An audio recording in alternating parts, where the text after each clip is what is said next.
Hello students, good morning. In this video we will discuss about class 7th science chapter 4 heat and sound part 5th. Part 5th में हम sound के बारे में read करेंगे. Let's start. The sensation felt by our ears is called sound. यानी हमारे कानों के द्वारा जो सेंसेशन संवेदना महसूस की जाती है उसको क्या बोलते हैं? साउंड बोला जाता है. Sound is a form of energy which makes us here. यानी साउंड एक प्रकार की एनर्जी है जिसकी वजह से हम क्या कर पाते हैं, सुन पाते हैं. We hear a variety of sounds around us in our everyday life. और हमारी प्रत्येक दिन की जो लाइफ है, प्रत्येक दिन हम हमारे चारों ओर बहुत सारी वेराइटी की साउंड सुनते हैं. एट आवर होम, हमारे घर में we hear the sound of an alarm clock. Alarm clock की सुबह सुबह हम जल्दी उठने के लिए अलार्म लगाते हैं तो अलार्म क्लॉक की आवाज़ सुनते हैं. Voices of our parents and other family members. हमारे पेरेंट्स की वॉइस और हम जो अदर फैमिली मेम्बर्स होते हैं उनकी वॉइस भी हम क्या करते हैं, सुनते हैं. ऑन द स्ट्रीट और गली में we hear the sound of cars and other vehicles. In barking of dogs specially during nights. और गलियों में क्या सुनते हैं, जो कार्स और अदर व्हीकल्स होते हैं उनकी साउंड सुनते हैं. एंड विशेष रूप से रात के टाइम पे किसकी, डॉग्स की भौंकने की आवाज़ भी हम सुनते हैं. इन द मॉर्निंग, और मॉर्निंग में we hear chirping of birds on trees.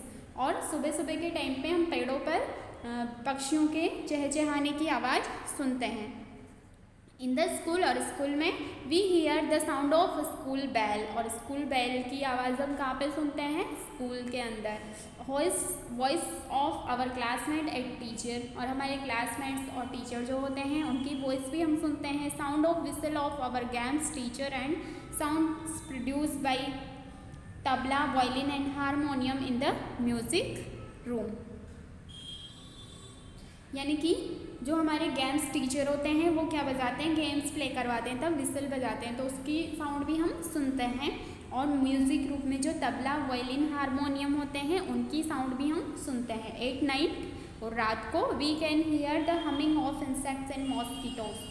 और रात के टाइम पे हम कीटों और जो मच्छर होते हैं उनके हमिंग मीन्स होता है भिनभिनाहट, तो भिनभिनाहट की आवाज़ सुनते हैं. मॉस्किटोज की ticking of our bedroom clock. और हमारे बेडरूम में जो क्लॉक लगी हुई रहती है उसकी टिक टिक करने की आवाज़ भी हमें रात को सुनाई देती है, क्योंकि रात को बिल्कुल शांति बनी हुई रहती है ना, तो वो जो क्लॉक होती है उसकी टिक टिक की आवाज़ भी हमें सुनाई देती है. Sound also help us to communicate with one another. और साउंड किस में हेल्प करती है हमारी, किसी से कम्युनिकेट करने में, यानी बात करने में. Without sound, we cannot talk to anyone on telephone or enjoy music on a television or on a record player. Without sound के हम ना तो किसी से बातें कर सकते हैं और ना ही हम फ़ोन में जो आवाज़ सुन पाते हैं वो भी नहीं सुन पाएंगे, और ना ही हम टीवी में और रिकॉर्ड प्लेयर पर हम म्यूज़िक को एंजॉय कर पाएंगे. We can recognize the voices of our friends even if they are not visible to us. यानी हम क्या कर सकते हैं, वॉइसेस को रिकॉग्नाइज कर सकते हैं, यानी पहचान सकते हैं हमारे फ्रेंड्स की. जैसे पहचान लेते हैं ना, जबकि वो हमें नहीं दिखते हैं. यानी जैसे हम फ़ोन पर बात कर रहे हैं, वो हमें दिख नहीं रहे हैं पर फिर भी हम उनकी आवाज़ को क्या करते हैं, पहचान लेते हैं. We can easily distinguish the sound produce by one musical instrument from another. और हम आसानी से पता लगा सकते हैं, अंतर कर सकते हैं कि जो मतलब म्यूज़िक इंस्ट्रूमेंट होते हैं उनकी साउंड को भी हम अंतर कर पाते हैं उनमें भी, कि ये कौन से इंस्ट्रूमेंट की साउंड है. It is so because the sound produced by each one of them has some definite character. यानी कि ऐसा किस लिए होता है, क्योंकि जो साउंड प्रोड्यूस होती है किसी के भी द्वारा तो उनमें डेफिनेट कैरेक्टर होते हैं, यानी कुछ निश्चित लक्षण होते हैं जिसकी वजह से हम उनको रिकॉग्नाइज कर पाते हैं. Most of the animals can produce and here sounds. यानी मोस्ट ऑफ द जो एनिमल्स होते हैं वो क्या करते हैं, साउंड प्रोड्यूस करते हैं और साउंड को हियर यानी सुनते भी हैं. We hear sound with the help of our ears. हम किसकी सहायता से साउंड को सुनते हैं, अपने कानों की सहायता से। How is sound produced, how we distinguish one sound from another, यानी कि किस तरह से साउंड प्रोड्यूस होती है, उत्पन्न होती है। How we distinguish one sound from another, और हम किस प्रकार से एक साउंड से दूसरे साउंड में यानी डिफरेंस कर पाते हैं, अंतर कर पाते हैं, तो ऐसा क्यों होता है। How does sound travel from one place to another, तो यहाँ पे ये 3 या 4 क्वेश्चन दिए हुए हैं कि हम जो साउंड होती है वो कैसे प्रोड्यूस होती है, और हम एक साउंड से दूसरी साउंड में जो अंतर होता है उसको किस तरह से हम रिकॉग्नाइज कर पाते हैं। How does sound travel from one place to another, और किस तरह से साउंड एक प्लेस से दूसरे प्लेस पर ट्रेवल करती है। How do we hear sound, और कैसे हम ध्वनि को सुन पाते हैं, साउंड को सुन पाते हैं। We will discuss all this points in this chapter, और इन सभी पॉइंट्स के बारे में हम यहाँ पर इस चैप्टर में रीड करेंगे। तो देखो नेक्स्ट टॉपिक है sound is produced by a vibrating body, यानी जो वाइब्रेटिंग बॉडीज होती हैं, कंपन करने वाली जो वस्तुएं होती हैं, उनमें साउंड क्रिएट होती है। प्रोड्यूस साउंड बाय स्ट्रीकिंग अ स्टेनलेस स्टील कटोरी और अ प्लेट एट योर होम, यानी हम किसी भी स्टेनलेस स्टील से बनी हुई कटोरी या प्लेट को क्या करें, हम उसको स्ट्राइक यानी उसको आघात करते हैं, बजाते हैं थोड़ा सा, तो उससे क्या निकलती है, एक साउंड प्रोड्यूस होती है। Touch it gently with your fingers और पाम, और जब वो उसको हम बजाते हैं, आघात करते हैं, तो उसके बाद हमें क्या करना है, अपनी फिंगर या पाम से उसको क्या करना है, टच करना है कटोरी को या प्लेट को। डू यू फिंगर्स और पाम फील वाइब्रेशन, तो हमारे फिंगर्स को या फिर हमारे पाम को क्या महसूस होता है, वाइब्रेशन, कंपन महसूस होता है। You can also experience such feeling of vibration if you hold your palm against the speaker of a tap recorder और अ ट्रांजिस्टर रेडियो, और यही एक्सपीरियंस, यही महसूस हम कहाँ पे करते हैं, कंपन का महसूस कहाँ पे कर पाते हैं, जो स्पीकर्स वगैरह होते हैं, टैप रिकॉर्डर होते हैं, ट्रांजिस्टर रेडियो होते हैं, तो उनका जो स्पीकर होता है ना, उस पर अगर हम टच करते हैं तो हमें क्या फेल्ट होता है, वाइब्रेशन यानी कंपन महसूस होता है। ठीक है, किस किस में, जो टैप रिकॉर्डर वगैरह होते हैं, जो फ़ोन का स्पीकर होता है उसमें भी होता है वाइब्रेशन फील। लेट्स परफॉर्म, यहाँ पर एक्टिविटी दी हुई है, इसको हमें परफॉर्म करना है। To show that a rubber band on plucking produce sound, यानी इस एक्टिविटी में क्या शो करना है कि जो रबर बैंड होता है उसको अगर हम खींचते हैं तो उससे साउंड प्रोड्यूस होती है। मटीरियल्स क्या क्या रिक्वायरमेंट है, मटीरियल है rubber band and a hook, एक रबर बैंड लेना है और एक हुक लेना है उसको बांधने के लिए। मेथड क्या है, fix a rubber band at one end to a hook and hold the other end in your hand, यानी रबर बैंड को एक हुक में हमें प्लेस करना है और उसका जो दूसरा एंड है उसको अपने हाथ से पकड़ना है। नाउ अब stretch the rubber band and plug it in the middle with your one finger, और रबर को क्या करना है, स्ट्रेच करना है, खींचना है, and plug it in the middle with your one finger, और उसको मिडिल तक लाना है हमें, ठीक है, बीच में लाना है। Do you here any sound, क्या आपने कोई साउंड सुनी, अगेन वापस से stretch the rubber band more tightly, तो उसके बाद अब रबर बैंड को हमें बहुत टाइटली स्ट्रेच करना है, and plug it again in the same way, और जैसे पहले किया था हमने उसको खींचना है किसको, रबर बैंड को। It is the sound different this time, इस टाइम पे अगर हम टाइटली उसको खींचेंगे तो उस टाइम पे साउंड डिफरेंट टाइप की होगी। Also change the length of the rubber band, और रबर बैंड की लेंथ भी चेंज हो जाएगी, हम टाइटली खींचेंगे तो और लंबा हो जाएगा वो। डज द साउंड चेंज, इसलिए साउंड चेंज हो जाती है। ऑब्जर्वेशन क्या किया हमने, you will find that when a tightly stretched rubber band is plucked it starts vibrating and produces sound, यानी जब हम बहुत टाइटली रबर बैंड को खींचते हैं तो उसमें वाइब्रेट होता है वो, और एक साउंड प्रोड्यूस करता है। Conclusion, rubber band when tightly stretched it starts vibrating and produces sound, and when it stops vibrating we do not hear any sound, यानी जब हम टाइटली स्ट्रेच करते हैं रबर को तो उसमें क्या होना स्टार्ट हो जाता है, वाइब्रेशन होना स्टार्ट हो जाता है, जिसकी वजह से वो साउंड प्रोड्यूस करता है एक तरह की। और जब इसका वाइब्रेशन स्टॉप हो जाता है तो हमें कोई भी किसी भी प्रकार की साउंड सुनाई नहीं देती है। From the above activity it is clear that a vibrating body produce sound. तो इस एक्टिविटी से क्या कंफर्म होता है कि जो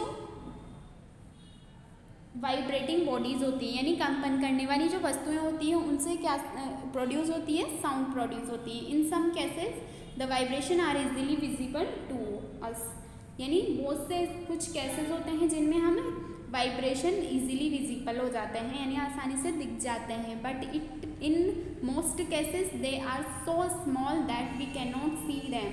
लेकिन बहुत सारे जो केसेस होते हैं, मोस्ट ऑफ द केसेस, उनमें क्या होता है कि ये बहुत ही स्मॉल वाइब्रेशन होते हैं जिसकी वजह से हम इनको देख नहीं पाते हैं। However we can feel them by some means, और इस तरह देख नहीं पाते, बस हम क्या कर पाते हैं, उनको फील कर पाते हैं। A device known as tuning fork is generally use for a scientific and systematic study of sound in science laboratory. ये एक डिवाइस होती है टर्निंग फोर्क। हमारे फोर्क होता है ना कांटा, तो कांटे की तरह की एक संरचना होती है, डिवाइस होती है, उसको टर्निंग फोर्क बोला जाता है। तो इसको कहाँ पर यूज़ किया जाता है, साइंस लेबोरेटरीज में यूज़ किया जाता है। सिस्टमैटिक स्टडी ऑफ साउंड, यानी साउंड की जब सिस्टमैटिक स्टडी करते हैं तो उसके लिए टर्निंग फोर्क का यूज़ किया जाता है। It somewhat looks like a fork and is made of metal. Somewhat यानी ये कुछ हद तक कैसा दिखाई देता है, कांटे की तरह दिखाई देता है, जो किससे बना रहता है, मेटल से बना हुआ रहता है। नेक्स्ट टॉपिक है amplitude, time period and frequency of a vibration. यानी जब साउंड प्रोड्यूस होती है तो उसमें क्या क्या फीचर्स होते हैं, यानी क्या क्या उत्पन्न होता है। फर्स्ट है एम्पलीट्यूड। एम्पलीट्यूड मीन्स होता है आयाम। टाइम पीरियड यानी उस आयाम एम्पलीट्यूड को पूरा करने में उसको कितना टाइम लग रहा है, तो वो time period. And frequency of a vibration, और वाइब्रेशन जो हो रहे हैं उसमें किसी भी ऑब्जेक्ट में, तो उनकी फ्रिक्वेंसी यानी आवृत्ति क्या है। तो you have learn that to and from motion of an object known as vibration. तो आपने क्या सीखा कि जो ऑब्जेक्ट की गति होती है, यानी कि किसी भी ऑब्जेक्ट की जो फ्रो लाइक मोशन होती है उसको किस नाम से जाना जाता है, वाइब्रेशन यानी कंपन।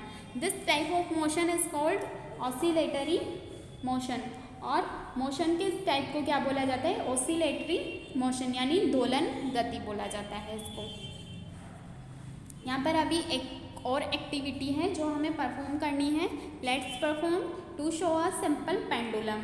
यहाँ पर ये एक सिंपल पेंडुलम यानी सरल दोलक लगाया हुआ है, यहाँ पेंडुलम बोलते हैं इसको, ठीक है।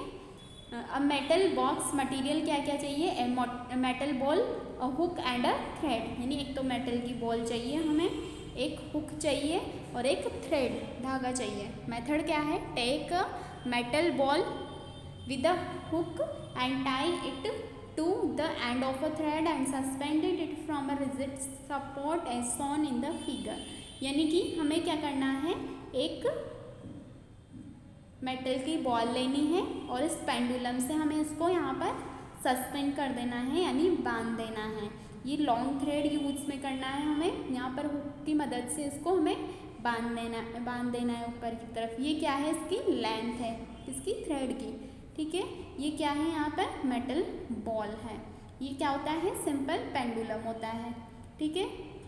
अब सिंपल पेंडुलम जो होता है ना, वो मोशन किस तरह से करता है, तो मैं आपको समझाती हूँ कि ये जो पेंडुलम है इसको क्या किया जाता है, बहुत हल्के से इधर की तरफ किक किया जाता है, इधर की तरफ, ठीक है। तो जब ये यहाँ से यहाँ आता है, फिर यहाँ से वापस कहाँ पे जाता है, यहाँ पे आ जाता है, फिर इधर से किधर की तरफ वाइब्रेट किया जाता है इसको, इधर की तरफ, तो ये वापस यहाँ जाता है, फिर यहाँ से वापस यहाँ आ जाता है, यानी A B C ये इन्हीं पॉइंट्स पे जाता है। यहाँ से इधर जाएगा, फिर वापस आएगा, फिर इधर से जाएगा, फिर इधर वापस आएगा, फिर इधर जाएगा, फिर वापस आएगा, ठीक है।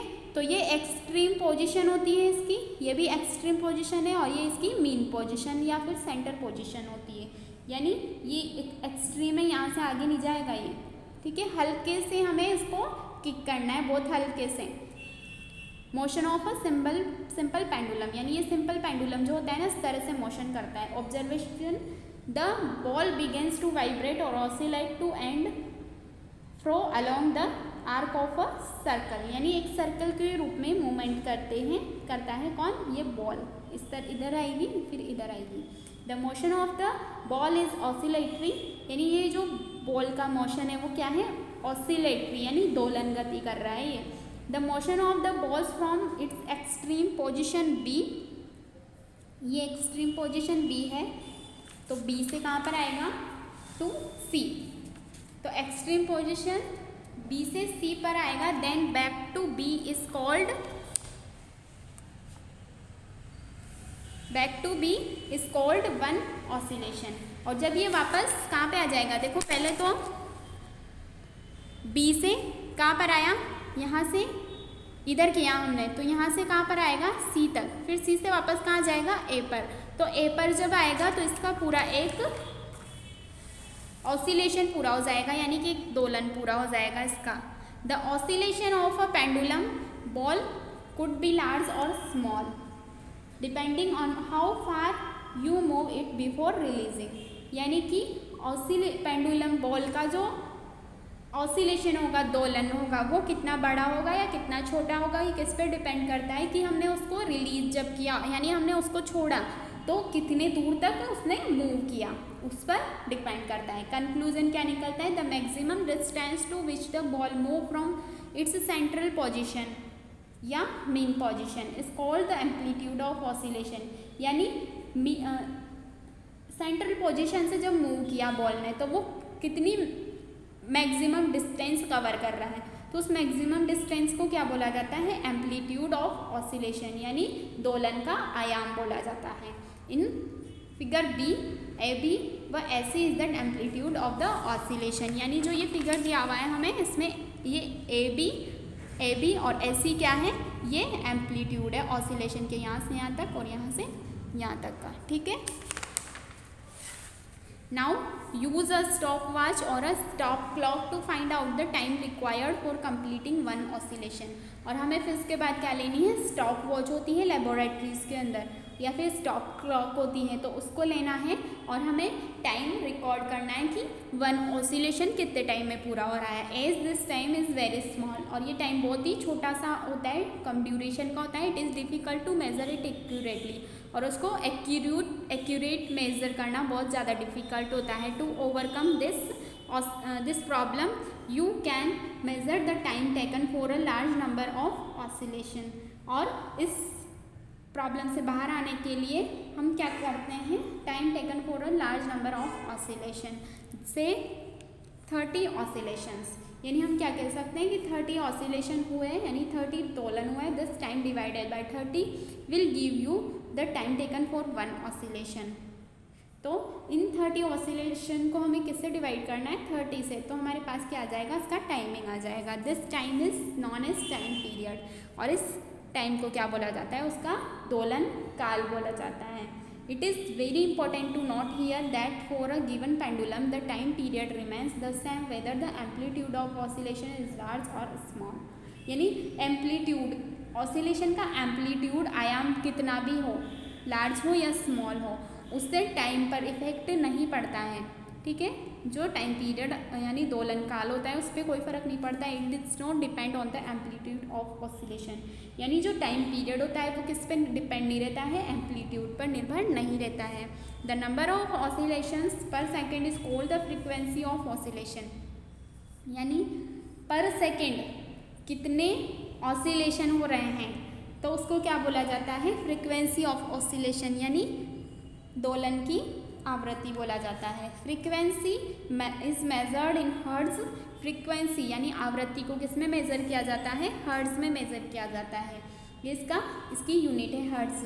A frequency of 1 hertz is 1 oscillation पर सेकेंड, यानी एक ऑसिलेशन की फ्रीक्वेंसी कितनी होगी, 1 हर्ट्ज होगी 1 ऑसिलेशन की. For example, if an object oscillates 60 times in 1 second the frequency is 60 hertz. और अगर कोई ऑब्जेक्ट 60 टाइम 1 सेकेंड में 60 टाइम ऑसिलेट कर रहा है तो उसकी फ्रीक्वेंसी कितनी होगी, 60 हर्ट्ज होगी। तो ये जो हमारा चैप्टर है यहाँ पर कंप्लीट हो जाता है हमारा हीट एंड साउंड। तो सबसे पहले हमने टेम्परेचर मेज़र करने के जो स्केल हैं उनके बारे में रीड किया था। इसमें कौन कौन से स्केल थे एक बार मैं रिवाइज कर देती हूँ। सेल्सियस स्केल, फ़ारेनहाइट स्केल और केल्विन स्केल, ठीक है।